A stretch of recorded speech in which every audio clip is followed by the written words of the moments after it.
All right, you should be good to go. Thank you. This is really fun for me. I am seeing some faces here that I haven't seen in years, including John Brooking, who I used to spend a lot of time with. Good to see you, John. You too, Nancy.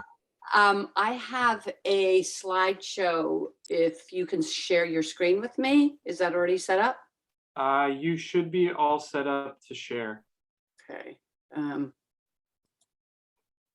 And for some reason, I just need to do, okay.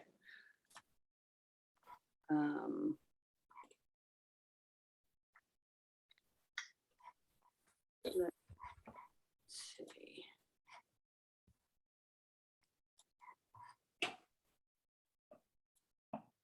Okay. Can you all see that? Yep. Yeah, great. Okay. My name's Nancy Grant, and thanks for having me to your meeting tonight. I am also a long-term bicycle pedestrian advocate in the greater Portland area. I live in Woodford's Corner. I'm on the board of Friends of Woodford's Corner, and I'm the chair of our active transportation committee. And if you know Woodford's Corner, you know that it is a depressingly great example of bad road design. So we're always experimenting and fixing that. In that role, I met Emma in a couple of email threads. And so we met one day at Coveside Coffee and thought that maybe the rest of you would love to learn more about Casco Bay Trail Alliance. So here we are today. The goal of this presentation is to really provide an overview of Casco Bay Trail and the Casco Bay Trail Alliance, answer any questions that you all may have, and then see if you want to help us promote this project. So I put an outline up on the first slide, just basically saying what I'm going to be talking about. And that is, what is the Casco Bay Trail and the Alliance, a little bit of history of how we got there, the all-important Rail Use Corridor Advisory Council process, a couple of unique opportunities that might help with timing, talk about trails and trains, and then have a little time for questions and answers. Okay, so I think I was going to show you this cute little video that the Casco Bay Trail Alliance got done. It's a little folksy, but I think maybe what I'll do instead is send you the link so I don't have to keep going back and forth on the screen sharing. But this map shows you basically where we're talking about, and currently we're talking about a loop that starts way down in, sorry, I'm just moving things around so I can see what I've got up here. Starts way down in Portland. Here's Back Cove. Can you see my cursor? Is that a yes? Everybody can see the cursor. Okay. Yes, good. And then runs up to Yarmouth, goes all the way up to Auburn and Lewiston, then down to Brunswick, through Freeport, back to Yarmouth, and then back to Portland. And the Alliance includes sort of the core loop, but it also includes the promotion and connecting with so many other little trail groups that are already existing. So for example, everybody knows about Portland Trails, and they have some great trails, especially for commuting, and the Royal River Land Trust has a ton of trails in the Yarmouth-Cumberland area.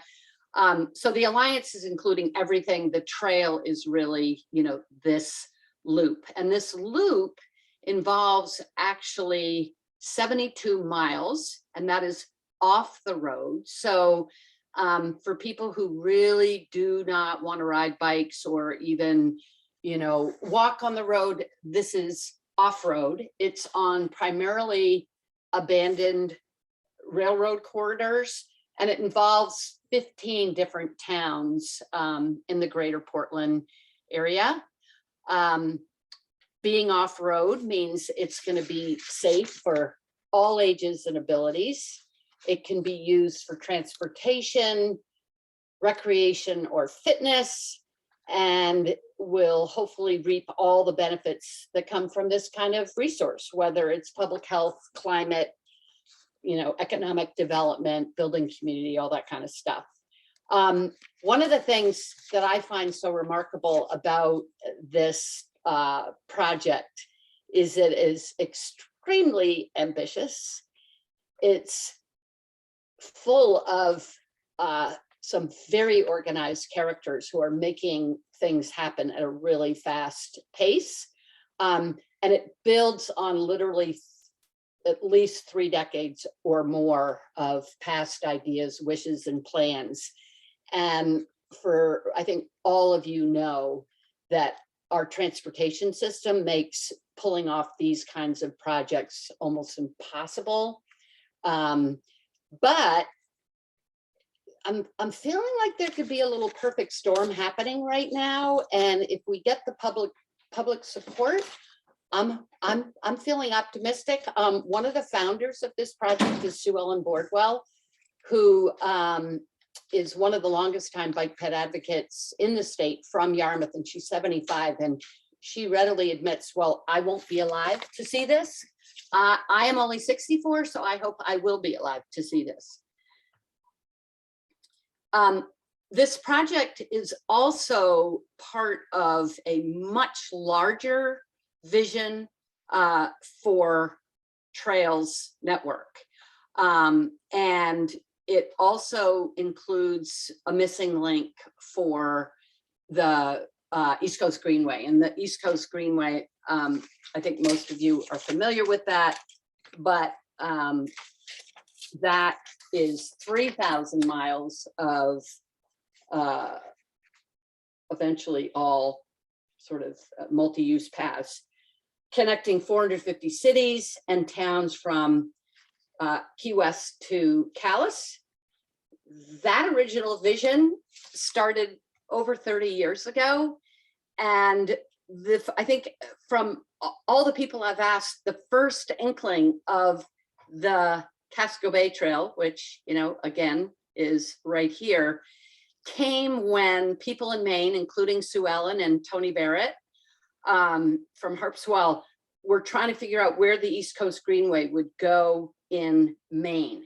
And because rail trails really didn't have much of a presence in this state, especially compared to other states, they just built everything on the roads. But the idea was, that it would mainly go along the coast. There was an inland route here.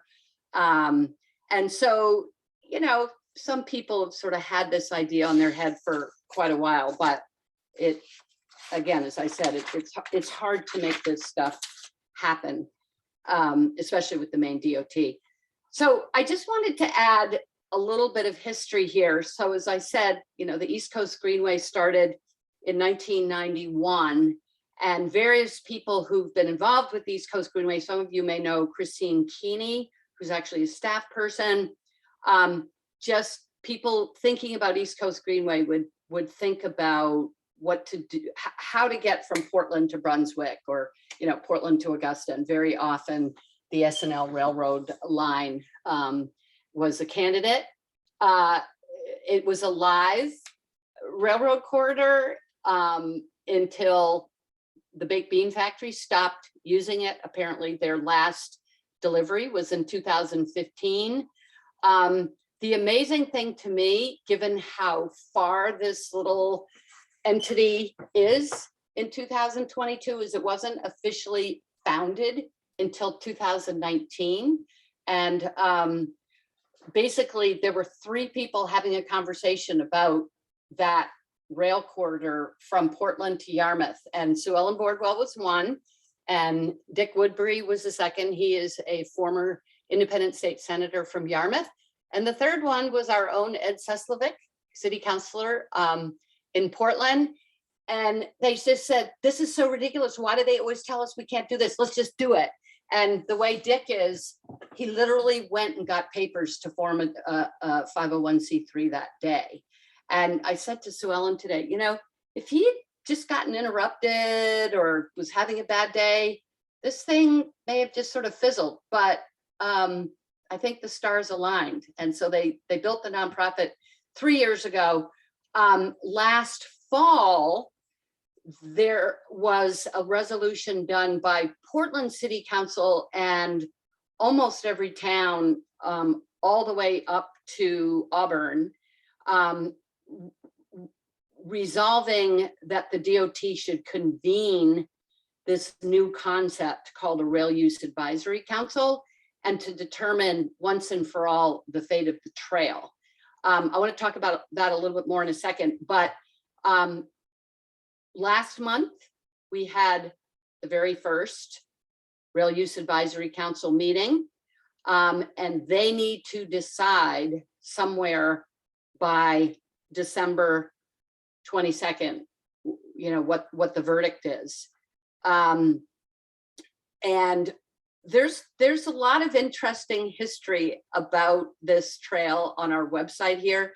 So if you're more curious, you should go look. And like so many active transportation projects, there was a plan. Sometimes there was a second plan, and the plan doesn't necessarily translate into anything good happening. You know, it's just a lot of money is spent, but there's never any intention on building. So this Rail Use Advisory Council, this is something that was legislated last year at the State House, because what was happening is you had entities that were looking at rail corridors that in the case of the Mountain Division hadn't been used for 40 years, but every time they probed at, you know, their local municipality or, you know, a regional MPO or, you know, the rail company or the state, they always heard, no, we can't do that because we might return to rail sometime in Maine. And so these really great visions and these people that were really organized and passionate about this kind of project just got stalled out and stalled out and stalled out. And so this legislative, the bill last year, on one level, it was sort of like, oh my God, this is just adding one more hurdle. But the good thing about this process is that something has to be done. You know, this council has to be convened. All the information is gathered. People from, you know, representing every possible perspective is included, and they have to come to a decision at the end. And basically, they're deciding, is this unused rail corridor going to be able to be used to build a trail until the rail ends up happening, which may not be another $100, another 100 years, it may not be until forever, rail only or rail with trail. And the decision is made. And then instead of somebody, an entity like the Merry Meeting Trail, which was going to run from the rail trail in Gardner all the way down to Topsom, instead of being stalled out for 10 years, they are going to get their chance, and maybe they'll be told no, but at least they don't have to wait another 10 years. So this Rail Use Advisory Council is actually a good thing. It forces a decision. We had our first meeting on April 25th, and the next meeting's on May 31st. And basically you get 9 months to make a decision. So we're hoping something will happen by the end of the year. And the Portland representatives for this Rail Use Advisory Council are Jeremiah Bartlett, who is from he's like the head transportation guy for Public Works. He's also an Auburn resident and on the Complete Streets Committee there. And then the other one is Chris Chop, who's head of transportation for Pbpac. And, you know, both of them are pretty enthusiastic about, you know, going with, at the minimum, trail and rail, but trail would be great. There's a couple of other little developments that have happened, you know, so recently that could really work in our favor. And one is the Rue Institute campus being right there in the old baked bean factory. And I have no idea how people on this group feel about it. I know change is a difficult thing for a lot of people, and there are definitely people in the neighborhood that are a little worried. But I think one thing that's not debatable is that it is an absolutely huge vision. They have absolutely huge amounts of money, and doing any kind of trail in their backyard is fantastic for them and the neighborhood, because the biggest challenge of this project is increasing traffic in an area that's already a little tight. So if the Casco Bay Trail went in, it would just be a great human, a people-powered option for people who are trying to get there and then go home. I also feel like it's just this opportunity to make this section of Portland just this incredible access point for people who are coming from all different parts of the city, you know, and then trying to go north, or people going south and, you know, coming from the north and trying to get to the various parts of Portland. And I don't know how many of you know about this part, but, you know, if you think of this being the Rue campus, and by the way, they want to make it 100% open to the public, and they're going to have really nice multi-use paths all around the water. But their hope is to finally make real the plan of connecting this part of Portland to the Back Cove Trail by going under Tukey's Bridge on this side. You know, we already go this side if we're trying to get from maybe Washington Ave to Eastern Palmer Weather. So they want to build something on this side. And here's just another picture of that. The other thing that might help in our efforts to move this thing along is the statewide active transportation plan. And, you know, their intended, their description includes, you know, key corridors for potential trail until rail options, and outlining potential rail and highway corridors. And again, you know, sometimes plans with the DOT are a great way of camouflaging that nothing is changing or doing anything, but maybe, you know, this will be a way that we can push some of these projects along. There isn't any money involved with that plan, but it feels like there's really increased pressure to use rail trails, rail corridors in a meaningful way. We have Biden infrastructure funding we hope will materialize. And, you know, there's a lot of pressure to both reduce vehicle miles traveled and, you know, reduce carbon. I wanted to mention quickly that the Casco Bay Trail supports trains and trails. And there's an individual around town who makes it seem like this is an either or proposition. We absolutely feel like the current rail corridors can accommodate both. And our vision is that this blue line would be used for train. It's already actively used by trains. It connects to the transportation center, which means it also connects to Boston, and that rail there. And also the transportation center means it connects with buses, and it also provides possible spots for new train stations along the way.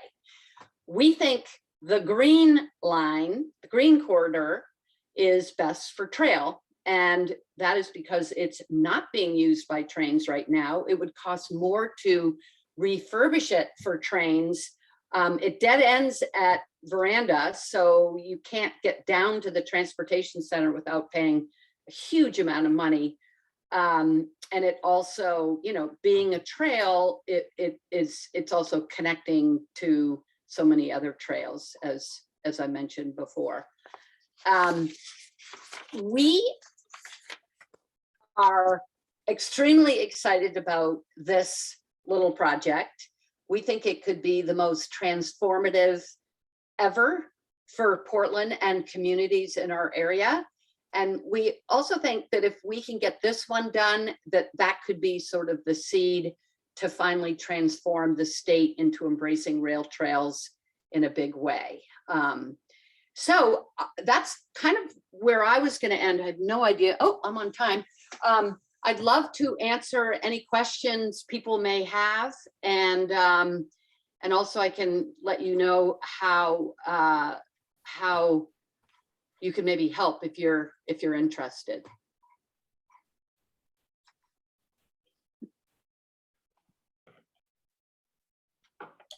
Questions?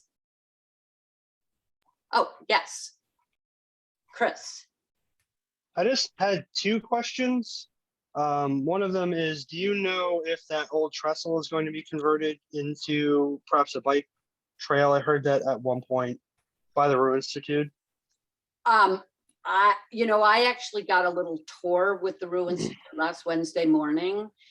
And I think the perception is that it would be so unbelievably expensive and open up so many more liabilities.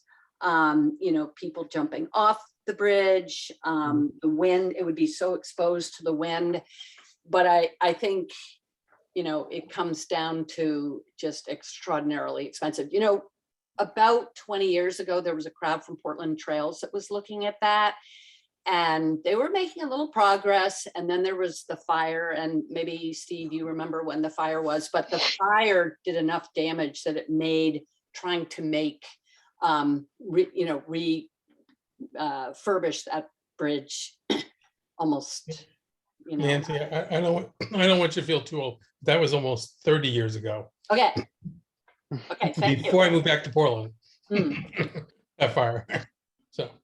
Okay. Chris, you had another question, Chris? Yeah, Chris. Yeah, the other question had to do with, I was looking through, I forget what it's called, but the state asking the feds for money for specific projects. The 3-year plan? Was it possibly? I forget what it's called. It might be the 3-year plan. It had to do with the spur that goes beyond the baseball stadium in Deering Oaks. I heard that there was a plan to ask for $4 million to convert that into a bike trail. Do you know anything about that? 4 miles? 4 million. I heard they asked for $4 million. Oh, so is that the extension of the Bayside Trail? Yes. Possibly. Yeah. Yes. So I mean, that's just another example of like, were we supposed to finish that a long time ago? That trail up in Brunswick that goes along the river near, I think it's Route 1. It goes up towards Bath. I mean, they built that 20 years ago, and they were supposed to build the second half like within a few years, and it's still, not done. So, Chris, I don't know. I am not up on those details, but I feel like if it was imminent, I would have heard about it. Okay, cool. Okay, so I can answer Chris's question in that the city did a swap with the state of Maine for the land and other land around the city. And as part of the deal, the state of Maine is going to pay to build that trail from Forest Avenue over to Park Avenue, essentially. The details are not clear, but the state is committed. It's part of the transaction. So that 4 million or that he saw wasn't a ask. It is a requirement of the transaction for the transaction to be completed. Is that the state is going to pay for the building of that trail. It's all part of the deal. So that's not an ask. The 4 million is basically the first 4 million they're going to spend probably. And my question to you is more about two things. Your diagram sort of avoided the Veranda Street, going along Veranda Street into Falmouth, up Route 1. Mm. And is that part of the Casco Bay Trail lines, or is that just because I thought the East Coast Greenway went up that way? Well, that's a good point. I mean, I think in any of these places, it was like, okay, well, maybe we could go that way. Maybe we could go that way. And when this rail corridor, was kind of identified as a pretty unique and efficient way to get from Portland to Yarmouth, the East Coast Greenway, adopted that route rather than going up Route 1. And you guys must have been paying attention when the DOT was planning for the Yes, big 295 bridge. we were involved in it, and we also were there trying to advocate for moving the off-ramp in such a way as to allow for the for a pathway to be built along there, and we never got anywhere with that. And that was, I mean, in my mind, that was a disgrace. I mean, there they were spending 20 million, and they could have done a couple of things for biking and walking without. Well, they did do some things. It's just they didn't do what we really wanted them to do. Yeah. My other question to you is about the one of the things I met with the folks from the Row Institute regarding their trail set up and plan. And I talked to them about the potential of building off the side of the Tukey's Bridge, a trail essentially, attach a walkway across Tukey's Bridge as opposed to going under Tukey's Bridge the way they've envisioned. And so I put that thought into their head as that might work better that way, and it actually would put people right in town as opposed to what going under Tukey's Bridge becomes a very convoluted kind of And what was the response? Oh, I just met with I can't think of her name off the top of my head, and we talked about it. There was no real response to it. It's like, okay, we'll put it in our work plan, our thought plan kind of thing. There was no, and I also mentioned it at one of their public meetings. That I mentioned at the public meeting and then met with, I can't think of her name now. They're Elizabeth Swain. Yes. So they have this draft Rue institutional development plan. It's many pages. Yeah. And I mean, it's pretty developed. How many pages is it? 30 pages. And the draft is focused on going under Tukey's Bridge. Right. But they're having another community meeting, I think on June 2nd up at the Ocean Ave Elementary School. And they're actually going to be in person. yeah. Alex, how do I know you? Do I know you from the past? You know me from Pbpac. Yeah, I think you were ECM, and I think you came on one of our counselor bike rides. Oh Yeah, okay. Yeah, thanks. which is one of our trademarked events. Joke. Hi there. I have two questions as well, and I guess my first one would be leading off of what was just mentioned about Tukey's Bridge. I also spoke with Elizabeth Swank, and his last name is Reiki. Sam, Sam, yes, thank you. And yeah, they at that time, it was cold and snowy. Well, not that snowy, we didn't get that much this year. They were pretty firm with staying under Tukey's Bridge and then going back from what I heard. I think if there were more, I think mostly just for the feasibility of it, I think that's a little bit more further along in getting both professional, like Maine Dot, City of Portland, and also now with people knowing about it, it just seems a little bit further along. But I would also concur with setting something up on just basically adding a sidewalk to the other side of Tukey's Bridge. I think is Maine Dot deciding what they want and then finding reasons to support what they want. So personally, I don't know how open they are to it at all, but I would keep on talking to the Rue people about that, and the city and the state as well. But yeah, that was actually a statement. And my question is, you had two plans of one showing the rail line from the Rue Institute going up to Lewiston. But your plan for the I guess the all trail plan showed a trail going to Brunswick as well. So would that be going along the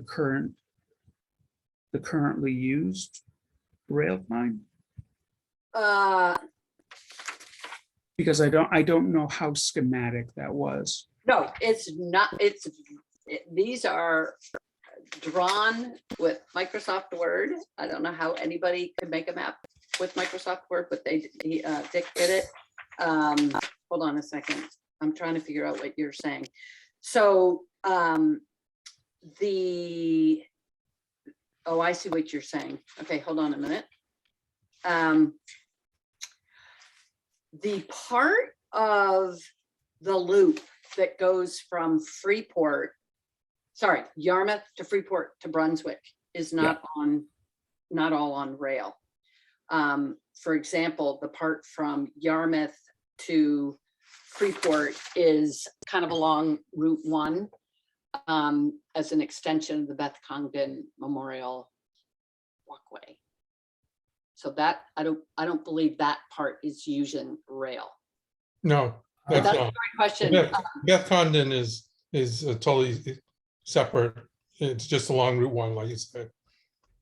But Yeah, it's because that was a little confusing for me, and I saw the Beth Congdon Trail and did not know who she was or which trail it was. I think you can see it from the highway, and there's maybe a bridge, I think, that crosses over. Well, there's Yeah, many pieces to it, but just so you know, she was a 17-year-old Yarmouth High School kid who was walking along Route 1, coming home from work one night, and she got hit by a car and killed. So Yarmouth has done a lot in her memory. Huh. Yeah, and that Okay. could have been 30 years ago too.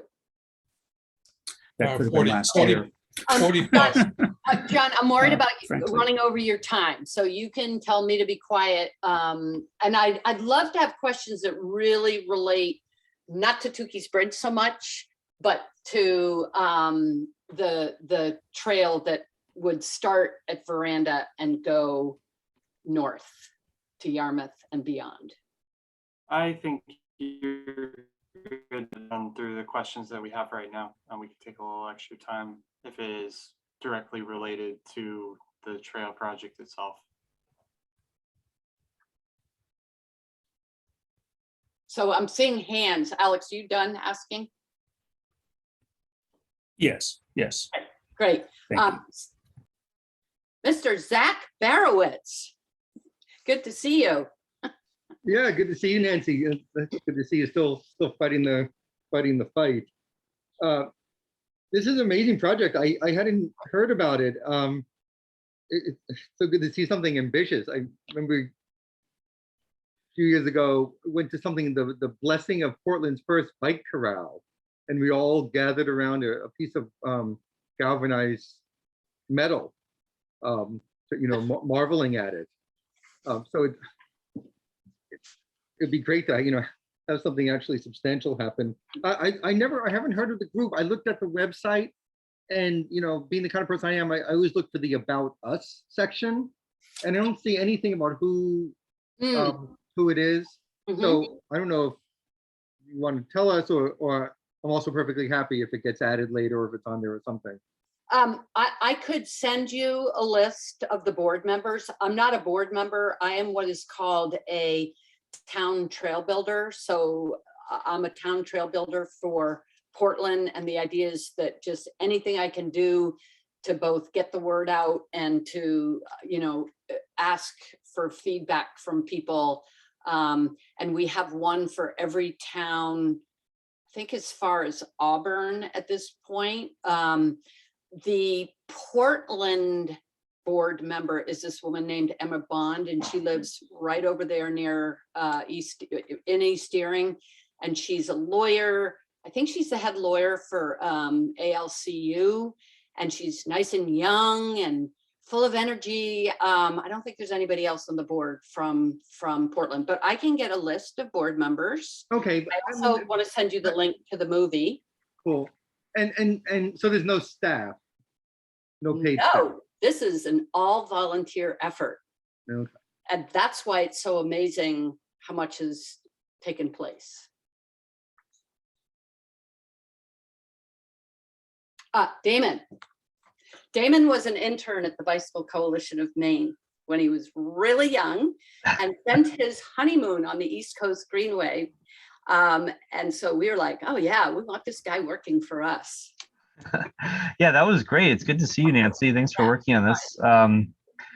Yeah, I love the East Coast Greenway for sure. And yeah, nice to see, filling a gap in it. It's great work. Yeah, so I guess would love to help. Would love to know ways we can help. Sorry, my video is a little on the fritz here. Yeah, so I'm curious about, well, I guess one thing is the Rail Use Advisory Council. Does it make its decision by majority rule, or is it like a super majority, or how many votes are we aiming to get there?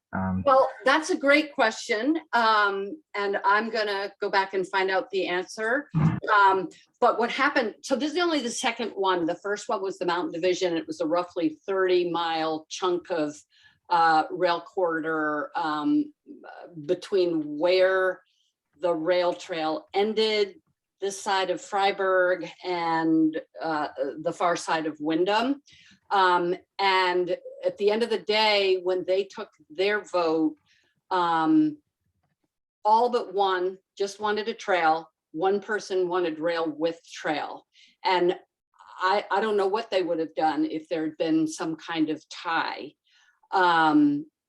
The two things, once they make a decision, they basically pass that on to the DOT commissioner. And then the DOT commissioner passes it to the transportation committee in the state legislature. And then if they go with it, then it goes to the whole legislature. So,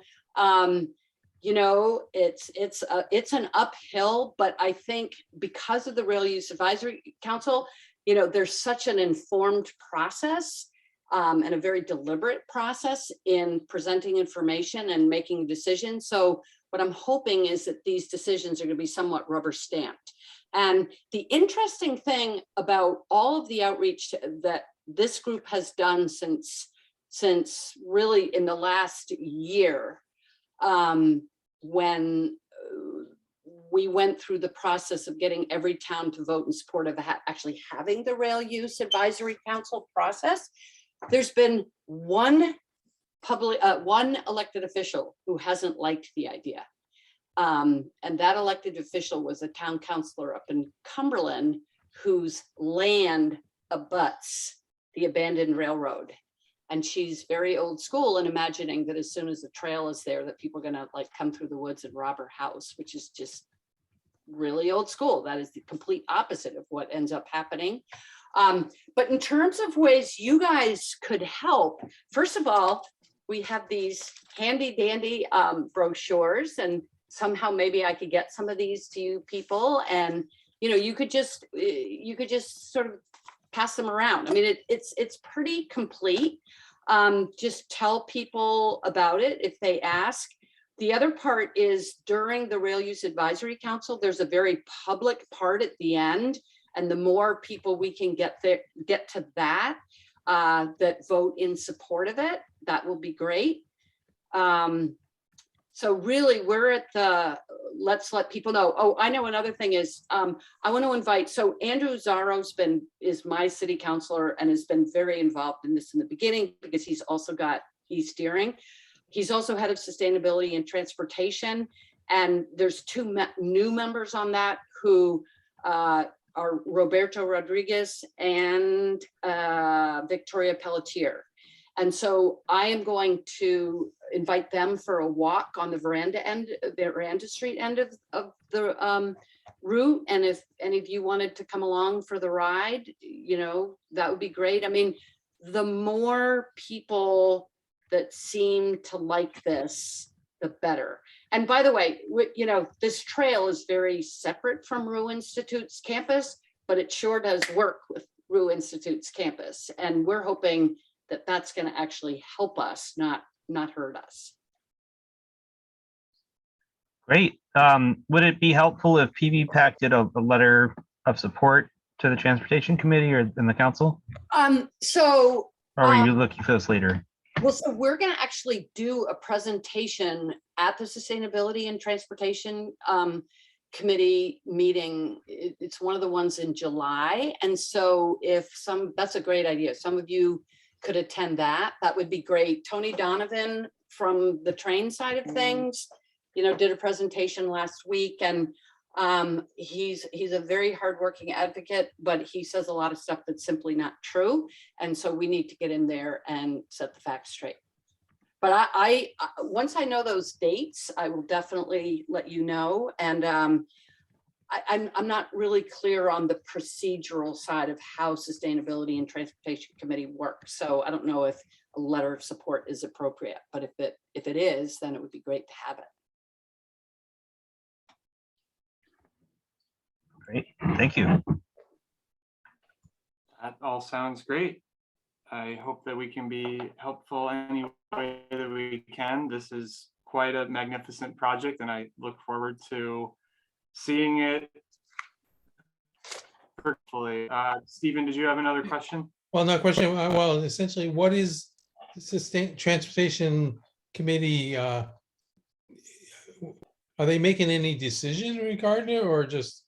I think it's just a way that we're going to try to make sure they know about this and didn't just get the train perspective. Okay. Because at some point, the city may decide they want to weigh in for the Rail Use Advisory Council process. And at one point, we were going to definitely ask them to do that. But the whole point of the Rail Use Advisory Council is for them to collect all the facts and then make. Right. Okay. That's why I was. Yeah. So there really would be nothing for us to comment on at this time. So that's. But you could show enthusiasm and interest. Yeah. Yeah. Hey, so I do want to send you. I'll send this to John maybe. I'll send you a link to the movie. It's nice. It's cute, you know, and it's a great, if you're relatively new to active transportation or rail trails, which you people aren't, but many of the people you might be talking to, it definitely gives the whole story.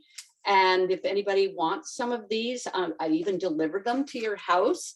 And I'll try to get the full list of board members. And then I am going to find out, Damon, how the advisory council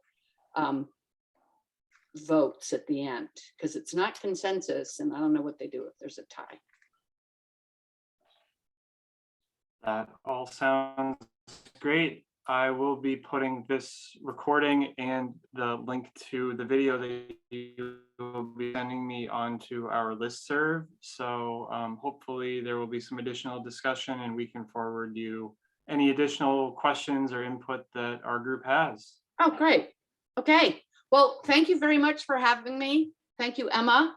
And good to see everybody and good luck with your work.